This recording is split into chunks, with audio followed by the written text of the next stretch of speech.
PowerView propose d'organiser vos données sous forme de cartes géographiques. C'est utile dès que les valeurs de vos tables sont associées à des pays ou des régions du monde. Vous voyez que j'ai ici par exemple un certain nombre de pays avec à chaque fois des informations. Je vais d'ailleurs retrouver les différentes statistiques ici et des informations sur les populations. Je souhaite par exemple afficher les différentes populations à l'intérieur d'une carte avec PowerView. Je vais donc sélectionner cette table-ci, puis je me rends à l'intérieur de l'onglet Insertion. Et je vais retrouver ici PowerView, un simple clic sur PowerView. Au bout d'un instant, vous avez une feuille PowerView qui est générée, vous le voyez, à l'intérieur d'une nouvelle feuille de calcul. Cela peut prendre quelque temps en fonction des quantités de données que vous avez à gérer. Maintenant, vous le voyez, j'ai une première table qui a été générée par PowerView. Je souhaite rapidement afficher ces différentes données à l'intérieur d'une carte.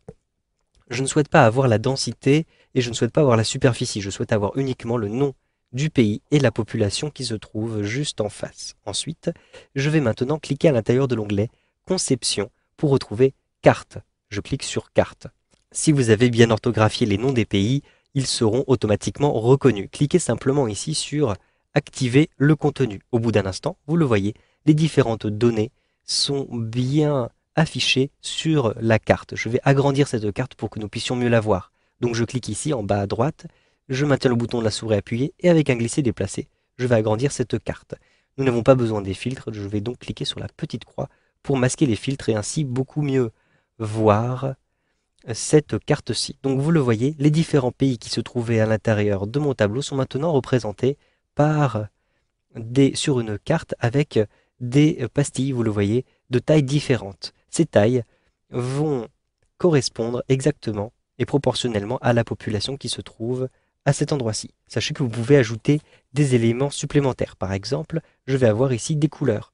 Je souhaite ajouter des couleurs, donc par exemple, je vais ajouter la densité pour les couleurs. Donc je clique ici sur densité, avec un glisser-déplacer, je positionne la densité au niveau du champ couleurs. Et j'ai donc, vous le voyez, différentes couleurs qui vont correspondre aux différentes densités qui existent.